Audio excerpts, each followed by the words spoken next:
Assalamualaikum warahmatullahi wabarakatuh. Perkenalkan, di sini saya Rahman Chandra Adrian.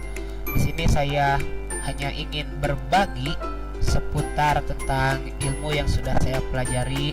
Sambil saya berbagi di sini saya sambil memurojaah dan memanfaatkan ilmu yang telah saya dapatkan. Mohon maaf apabila dalam video ini masih banyak kekurangan dan kesalahan dan lain-lainnya.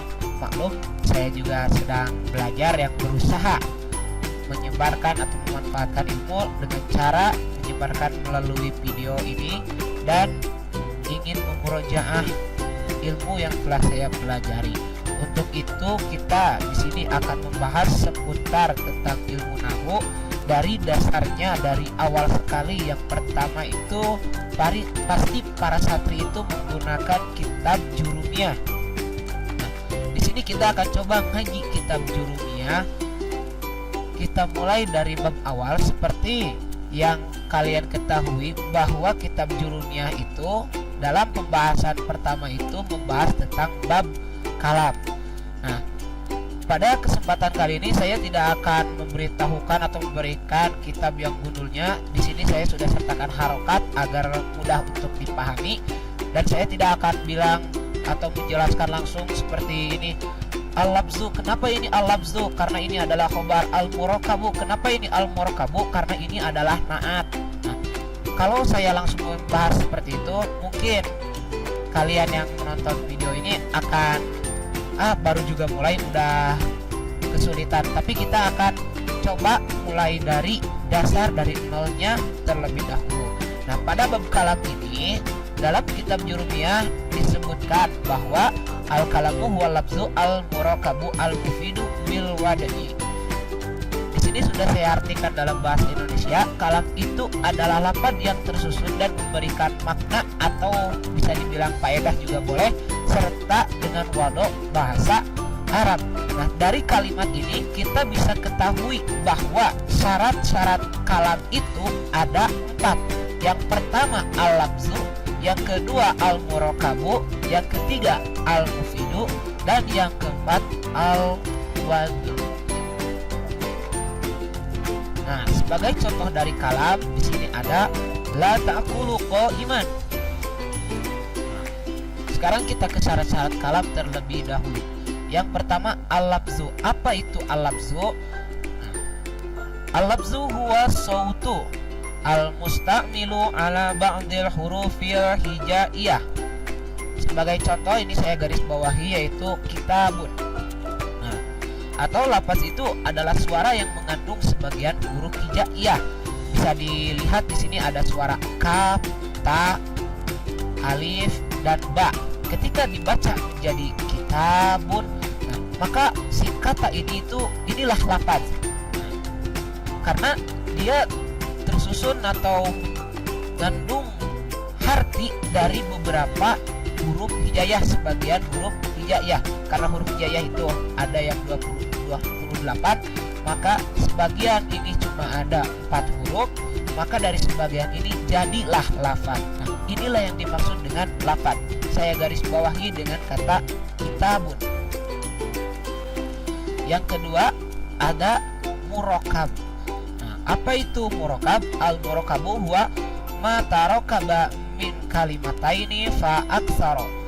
Contohnya adalah Zaidun qa'imun. Bila diartikan ke dalam bahasa Indonesia adalah murakab itu adalah ucapan yang tersusun dari 2 kalimat atau lebih, atau bisa dibilang dari 2 lafaz juga bisa. Seperti ini, ada lafaz kata yang pertama si zai, ya, dal, 1 lafaz. Kemudian ada qaf, alif, hamzah, dan mim juga 1 lafaz. Nah, ini Zaidun qa'imun juga merupakan contoh dari murakab karena tersusun dari 2 kalimat atau lebih juga boleh, seperti yang tadi la ta'kul qa'iman, maka itu tersusun lebih dari 2, maka itu juga boleh, asalkan jangan 1 ya. Kemudian syarat yang ketiga untuk kalam itu adalah mufid. Nah, apa itu mufid? Al-mufidu huwa ma'afada fa'idatan yahsunus sukutu minal mutakallimi wasami'i alaiha. Jika jika kita artikan, mufid itu adalah ucapan yang ada manfaatnya, yang dipandang bagus setiapnya pembicara dan pendengar. Apabila kita sudah mengucapkan lafaz yang tersusun tadi, sudah lafaznya ada, sudah merokap, kemudian ternyata setelah dari ucapan tersebut kita mendapatkan suatu manfaat. Contoh ini Zaidun Qaimun, ada manfaatnya. Apa manfaatnya? Kita bisa tahu kalau Zaid itu keadaannya sedang berdiri. Nah, kalau dalam bahasa Sunda, karena saya ngalogatnya itu dengan bahasa Sunda ya di pesantren itu, jadi mohon maaf apabila dalam perubahan translate ke dalam bahasa Indonesianya masih ada kekurangan. Atau Zaidun Qaimun, Ari Zaid Qaimun eta anu ngadeg atau eta anu nangtung. Nah, di sini kita sudah mendapatkan manfaat, tahu informasi bahwa Zaidun itu sedang berdiri. Nah, syarat kalam yang keempat itu adalah penun. Al-wad'u huwa ja'lul lafzi dalilan ala makna. Contohnya adalah qaimun. Jika diartikan, wad'u itu adalah menjadikan lafaz atau ucapan atau kata sengaja dipakai untuk menunjukkan makna tapi dengan bahasa Arab. Kenapa harus dengan bahasa Arab? Apa dengan bahasa lain tidak bisa? Karena ilmu nahwu itu kaidah yang menerangkan tentang kaidah bahasa Arab, maka dari itu harus dengan bahasa Arab. Kita lanjutkan kepada pembagian kalam. Kata dalam kitab Jurumiyah disebutkan wa aqsamuhu salah satun ismun wa fi'lun wa harfun ja'a limakna.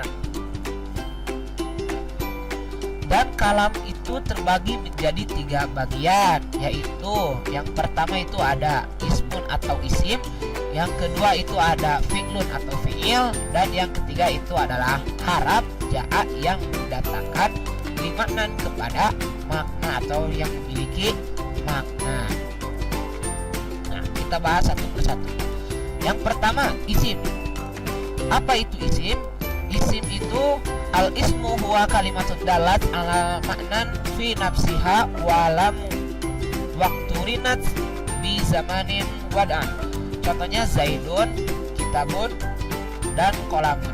Nah, jika kita artikan, isim itu adalah kalimah yang menunjukkan makna mandiri dan tidak disertai dengan zaman.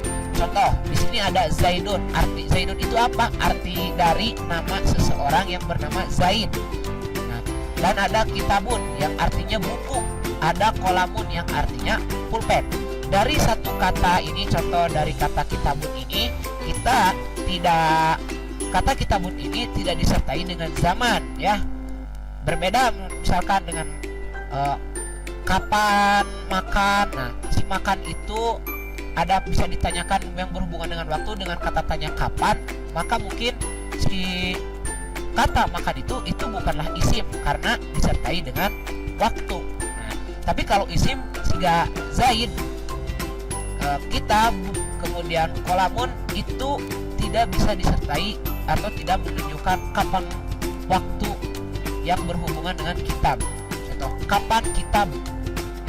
Dari kata itu saja sudah tidak mungkin. Tapi kalau ada pertanyaan kapan makan, nah itu nyambung karena makan itu bukan contoh isim. Tapi kalau isim tidak bisa dicocokkan dengan kata tanya kapan, karena kapan itu menanyakan seputar tentang waktu. Kita lanjut. Dan yang kedua adalah fi'il atau al-fi'lu. Al-fi'lu huwa kalimatun dalat ala ma'nan fi nafsiha wakturinat bi zamanin wad'an. Nah, contohnya adalah kataba, zahaba, doroba. Kataba itu artinya menulis, zahaba artinya itu pergi, doroba itu artinya memukul. Dari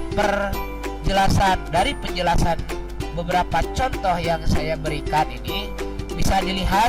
Contoh yang pertama ada Zaidun, itu tidak bisa. Kapan Zaid tidak mungkin nyambung. Kalau menulis seperti kata-kata ba ini artinya adalah menulis. Kapan menulis, nah itu mungkin sudah nyambung. Nah, karena Kenapa? Jika diartikan fiil itu adalah kalimat yang menunjukkan makna mandiri dan disertai dengan zaman atau waktu. Beda dengan isim tidak disertai dengan zaman atau waktu. Kalau fiil disertai dengan zaman dan atau waktu. Kita lanjut. Nah, yang ketiga, yang terakhir dari bagian kalam itu adalah harap atau huruf atau harfun, bolehlah. Al-harfu huwa kalimatun dalat ala maknan fi ghairiha. Contoh, harap atau huruf itu adalah kalimat yang menunjukkan makna apabila digabung dengan kalimat lainnya. Seperti contohnya di sini ada wa, ada fi, ada min. Wa itu artinya dan, fi artinya di atau bisa di dalam, min itu artinya dari. Nah, kalau di Sunda itu ini bisa jeng, dia bisa dina, kemudian atau bisa di. Kalau min itu bisa tina atau tina sapalihna. Nah, sebagai contoh, harap itu akan menunjukkan makna apabila digabung dengan kalimat yang lain. Di sini saya contoh yang diberi tanda kurung. Ada haraf fi ini digabung dengan contoh kalimat isim yaitu masjid. Nah, ketika fil masjidi bisa diartikan di masjid atau di dalam masjid. Nah, setelah digabung ini, maka harap tersebut itu bisa memberikan makna yang lebih spesifik bila kita menggabungkannya dengan kalimat yang lain. Boleh misalkan selain dengan isim, boleh juga dengan fiil. Misalkan apa ya, qatala Zaidun wa yadribu Amrun. Nah, bisa juga seperti itu. Dari penjelasan ketiga tadi, baik itu dari isim, fiil, dan harap, saya harap bisa dimengerti. Jika belum dimengerti bisa diulang lagi video ini. Mohon maaf apabila dalam penyampaian saya masih banyak kekurangan, mohon dimaklum karena ini saya baru belajar menyampaikan dan lain-lainnya. Nah, di sini saya sudah siapkan soal. Ada ya'kulu Zaidul lahma wal khubza fil baiti. Ya'kulu artinya sedang makan, Zaidun artinya Zaid atau seseorang yang bernama Zaid, al-lahma artinya daging, wa artinya dan, al-khubza artinya itu roti, fil baiti, fi itu artinya di, al-baiti rumah. Nah, kalau untuk penjelasan kenapa itu ya'kulu gak ya'kula itu terlalu panjang, mungkin di part nanti setelah yang jauhnya akan dijelaskan pula kenapa ini jadi ya'kulu, kenapa tidak ya'kula. Nah, kenapa ini gak jadi Zaidun, kenapa ini kok jadi lahma galahmun, nah, dan kenapa ini jadi khubza. Nah, pertanyaan-pertanyaan seperti itu akan dibahas nanti di part yang agak jauh, khususnya di babul i'rab juga sudah mendekati, tapi ada yang lebih spesifik lagi nanti agak lebih jauh.